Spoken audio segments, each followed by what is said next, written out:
মায়ং বুলি কোৱাৰ লগে লগে মনটো যেন কিবা এটা গধুৰ গধুৰ ভাৱ এটা আহে। মায়ং নামটোৱে যেন এক মায়াখনা, এটা মায়া আছে। আৰু এই মায়ঙক লৈ সাধাৰণতে আমি দেখিবলৈ পাইছোঁ বিভিন্ন সময়ত বিভিন্ন কথা ওলায়, বিভিন্ন নজনা বস্তু এটা মানুহে জানিবলৈ আগ্ৰহো থাকে যে কি আছে মায়ঙত, বা মায়ঙক লৈ বহুত কথা ইতিমধ্যে আপুনিও জানে, ভাল হওক বেয়া হওক বহু কথা ওলাইছে।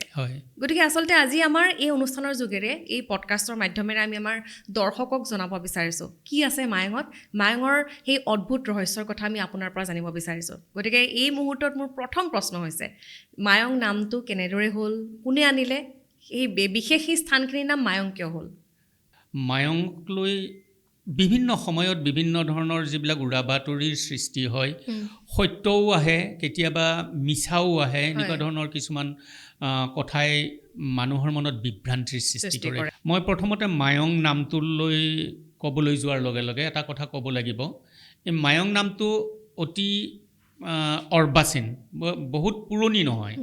কাৰণ অতীততে এই অঞ্চলৰ নাম কি আছিল, কোন লোকগোষ্ঠীয়ে ইয়াত বসতি কৰিছিল, সেই সম্পৰ্কে খুব বিশেষ ক'তো তেনেকুৱা ধৰণৰ লিখিত ৰূপত পাবলৈ নাই। কিন্তু মায়ং ৰাজবংশাৱলী যিখন আছে, সেই হাতে লিখা ৰাজবংশাৱলী যিখন আছে, সেই ৰাজবংশাৱলীত পোৱা মতে প্ৰায় 15 শতিকাৰ পৰাহে মায়ং নামটোৰ উৎপত্তি হৈছে। কাৰণ ৰাজবংশাৱলীত উল্লেখ আছে যে মাইবঙৰ পৰা, ইয়াৰ আদিপুৰুষ শূন্যসিংহ মাইবঙৰ পৰা আহিছিল। গতিকে মাইবঙৰ পৰা আহি এই অঞ্চলত বাস কৰিবলৈ লোৱাৰ কাৰণেই তেওঁলোকক মাইবং শব্দৰ পৰা মানে ক্ৰমে অপভ্ৰংশ হৈ মায়ং নামৰ উৎপত্তি হৈছে।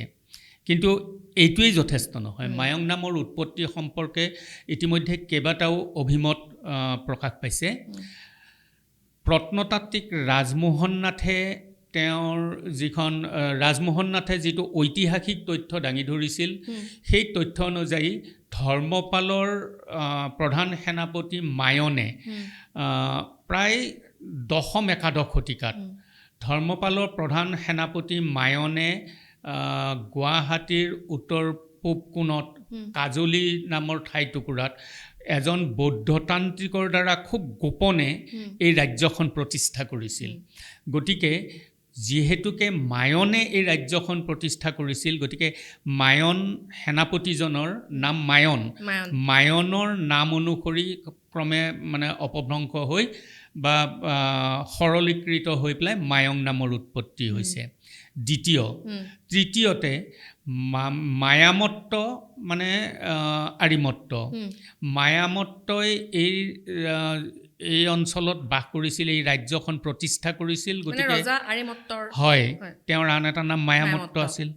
মায়ামত্তই এই ৰাজ্যখন প্ৰতিষ্ঠা কৰাৰ কাৰণে মায়ামত্তৰ নামানুসৰি মায়ং নামৰ উৎপত্তি হয় বুলি কয়।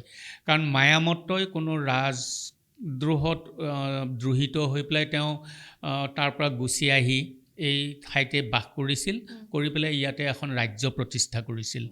ঠিক তেনেধৰণে এইটো এটা কিংবদন্তীহে। কিন্তু চতুৰ্থতে আৰু এটা আছে যে মায়াপুৰী, মায়ংখন এখন মায়াপুৰী, অৰ্থাৎ বিশেষকৈ সনাতনপন্থীৰ যিসকল লোক আছে, সেই সনাতনপন্থীৰ লোকসকলে বিশ্বাস কৰে যে দেৱীৰ জানু অংগ, আঁঠু অংগটো এই অঞ্চলত পৰিছিল।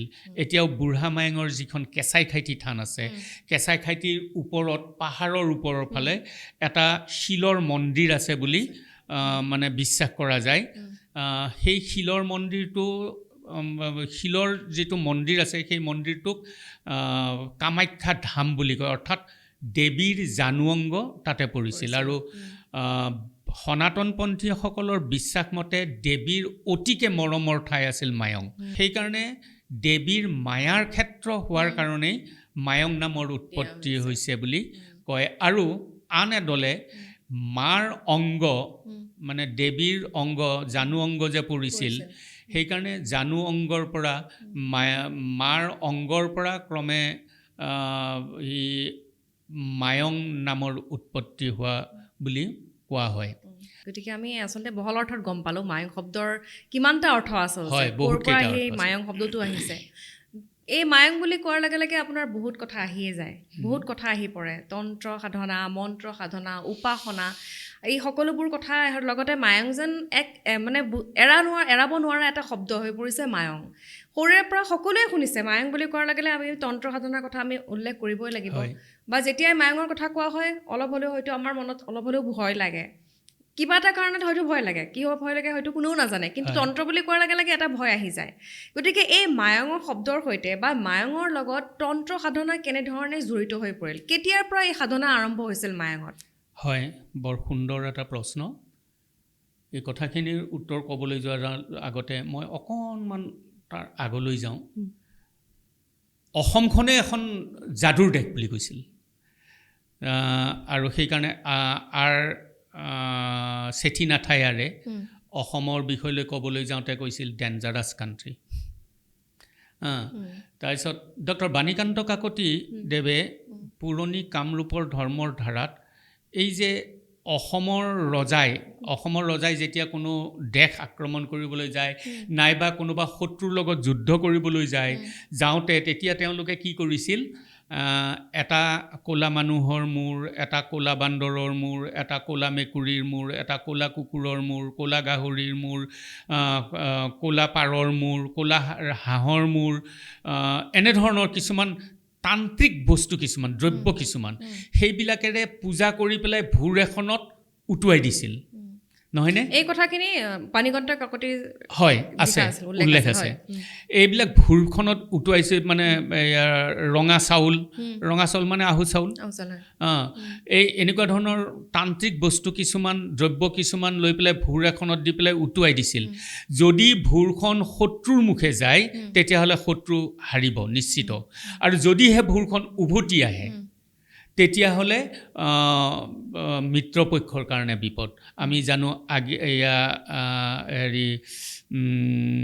ৰামসিংহৰ লগত যিটো লাচিত বৰফুকনৰ যিখন যুদ্ধ হৈছিল আগিয়াঠুৰিৰ, সেই যুদ্ধত য'ত নেকি 10,000 অসমীয়া সেনা মৰিছিল, ভোৰখন উভতি আহিছিল, আৰু সেইকাৰণে লাচিত বৰফুকনে যুদ্ধ কৰিবলৈ ইচ্ছা কৰা নাছিল।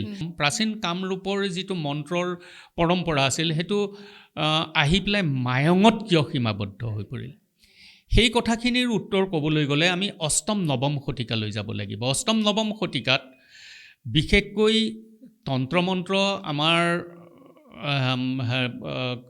গেইট চাহাবেও কৈছে, ডক্টৰ বীৰেঞ্চি কুমাৰ বৰুৱা ছাৰেও কৈছে, বিভিন্ন সময়ত বিভিন্নজনে কৈছে যে মন্ত্ৰৰ উৎপত্তি হৈছিল বিশেষকৈ পঞ্জাৱ, নেপাল, বংগ, উৰিষ্যা আদি বিভিন্ন ঠাইত মন্ত্ৰৰ উৎপত্তি হৈছিল, কিন্তু আটাইতকৈ বেছি মন্ত্ৰৰ উৎপত্তি হৈছিল কামৰূপত।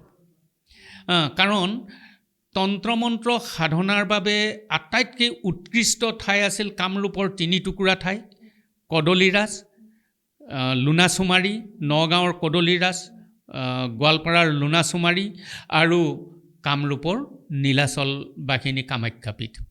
আৰু এই 3 টুকুৰা ঠাইৰ ভিতৰত আটাইতকৈ বেছি উৎকৃষ্ট ঠাই আছিল কামাখ্যাপীঠ।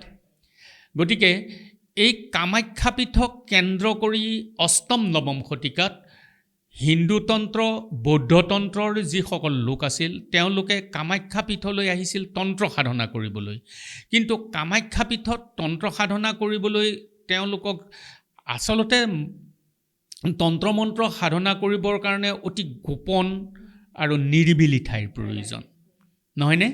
গতিকে তেতিয়াহে চাগে তেওঁলোকে সাধনাত লিপ্ত হ'ব পাৰিব। হয়, তেতিয়া তেওঁলোকে কামাখ্যাপীঠত ইমানবিলাক মানুহ একেলগে তন্ত্ৰ সাধনা কৰাটো সম্ভৱ নহয়, আৰু সেইকাৰণেই তেওঁলোকে কামাখ্যাপীঠকে কেন্দ্ৰ কৰি ব্ৰহ্মপুত্ৰৰ পাৰে পাৰে একেবাৰে হাজোৰ পৰা মায়ঙলৈকে এই অঞ্চলটোত বিস্তৃত হৈ পৰিছিল। মায়ং পাহাৰকে কেন্দ্ৰ কৰি মায়ঙৰ বিভিন্ন ঠাই, অতি গোপন ঠাই আছে, এনেকুৱা ঠাই যিবিলাকত তেওঁলোকে সাধকসকলে বিশেষকৈ তন্ত্ৰ সাধনা কৰিবৰ কাৰণে আটাইতকৈ উৎকৃষ্ট ঠাই। আৰু তেতিয়া তেওঁলোকে কৰিছিল কি, ক'ৰবাৰ শিলত নাইবা ভোজপত্ৰত নাইবা ক'ৰবাৰ তামত, কাঁহত ইত্যাদি ইত্যাদি ইত্যাদি বিভিন্নত, আমি বেলেগবিলাক নাপাওঁ, কিন্তু শিলত অংকন কৰা যিবিলাক যন্ত্ৰ সেই যন্ত্ৰবিলাক পাওঁ।